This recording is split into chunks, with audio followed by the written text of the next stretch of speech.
Well, I don't think I'm forbidding accepting when I absolutely refuse to be taught my job by people who know nothing about it.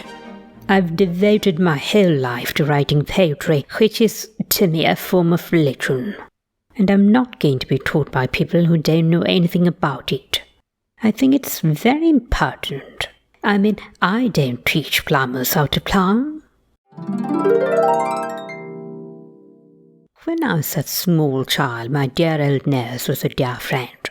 And then there was a fascinating Henry who came from a long line of whalers, and who was first a footman, then a butler. He came in when I was 2 years old. He used to button up my shoes, and say, when I was put into a perambulator. And he'd always, in after life, come to me and warn me that, look out, miss, you better get out of the back door, because her ladyship's coming for you.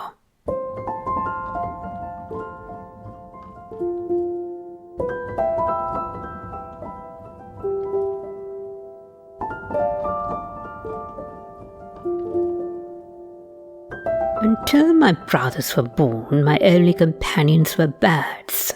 I loved wild birds, but my pet bird was a peacock, and he and I loved each other very much. He had a kind feeling for time.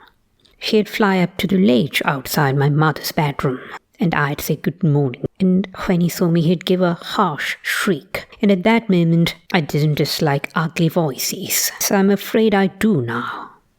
And then he would wait for me until I came out again. Then he'd give another scream and fly down to the garden, and then wait for me. We would walk round and round the garden, as you might say, arm in arm. I'd have my arm around his neck. I was 4 years old.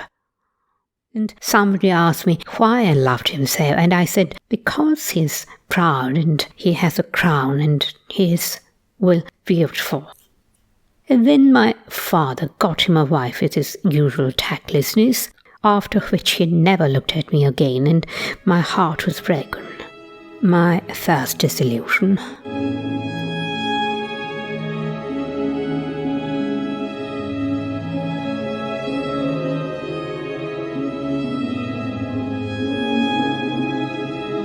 I've tried in every way to avoid personal publicity. When I was young, I didn't care too much. I mean, people made fools of themselves all the time. Since I was very young, I've avoided it. I did it at one moment because when I was getting impertinence from very stupid young men, I thought it might perhaps put them in their places. Oh, well, they always get put in their places and then they come on again and one slaps them down again.